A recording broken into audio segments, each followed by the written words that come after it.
इस सिलसिले में नीतीश कुमार को, तेजस्वी यादव को और देश के वजीर आजम नरेंद्र मोदी को, तीनों को बिहार की जनता से माफी चाहनी चाहिए। उन सब तीनों ने मिलकर बिहार की जनता को एक बहुत बड़ा धोखा दिया है और यकीनन इसमें सबसे बड़ा रोल है नीतीश कुमार का।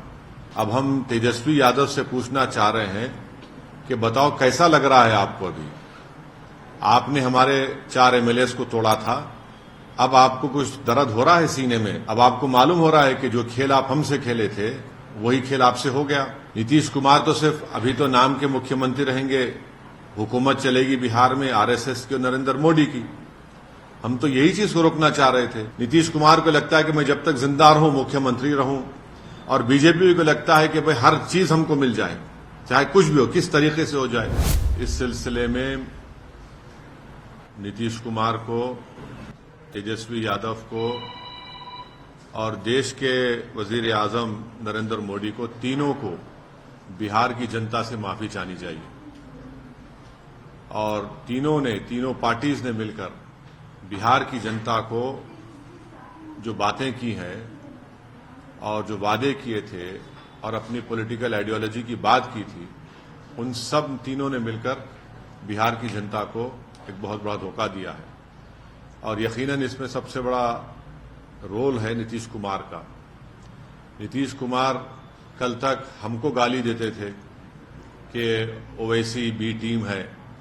अब नीतीश कुमार को शर्म नहीं आती उसी जगह पर जाकर बैठने के लिए जहां पर हम पर इल्जाम लगाते थे।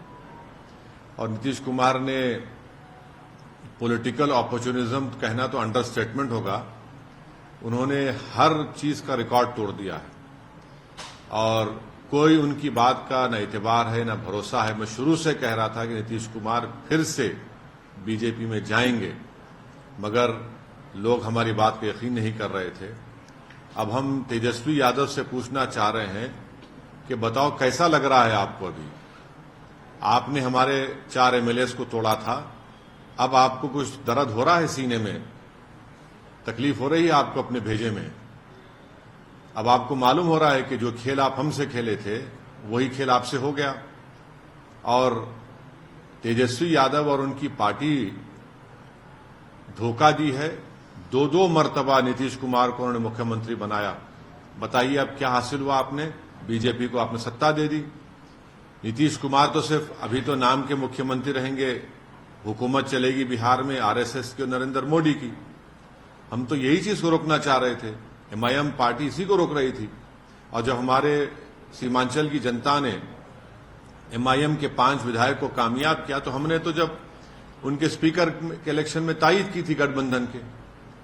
मगर तेजस्वी यादव को और उनके परिवार को ऐसा लगता है कि बिहार की जनता एक तरफ और उनके परिवार से कोई भी मुख्यमंत्री बन जाए। नीतीश कुमार को लगता है कि मैं जब तक जिंदा रहूं मुख्यमंत्री रहूं, और बीजेपी को लगता है कि भाई हर चीज हमको मिल जाए, चाहे कुछ भी हो, किस तरीके से हो जाए। देश के प्रधानमंत्री का भाषण मुझे याद आ रहा है, जब नीतीश कुमार ने वो ऑब्जेक्शनेबल बातें कही थी महिलाओं के बारे में। देश के प्रधानमंत्री ने कहा था क्या गंदगी फैला रहे हैं, और देश के प्रधानमंत्री ने महिलाओं से वादा किया था कि मैं आपको इन लोगों से बचाऊंगा। अब देश के प्रधानमंत्री खुद नीतीश कुमार को बाजू बिठाकर चाय पिला रहे हैं। तो इसका टोटल ये है कि बिहार की जनता का एक बहुत बड़ा नुकसान और धोखा उनको दिया जा रहा है। बिहार में डेवलपमेंट रुक चुका है, अफसरशाही बढ़ चुकी है, और हम तो शुरू से सीमांचल की लड़ाई लड़ते आए, लड़ते रहेंगे।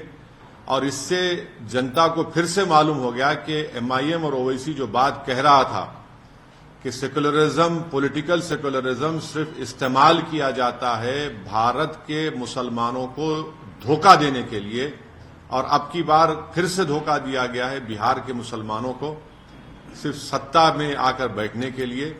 मैं उम्मीद करता हूं कि न सिर्फ बिहार बल्कि पूरे देश के जो अल्पसंख्यक समाज, मुसलमान और जो हमारे सेकुलर जहन रखने वाले हिंदू, ओबीसी और दलित भाई हैं, वो देखेंगे इन चीजों को कि कैसे सेकुलरिज्म के नाम पर चुनाव में तो वोट लिया जाता है और उसके बाद फिर आपकी वोट को ले जाकर आरएसएस और मोदी के झोली में रख दिया जाता है।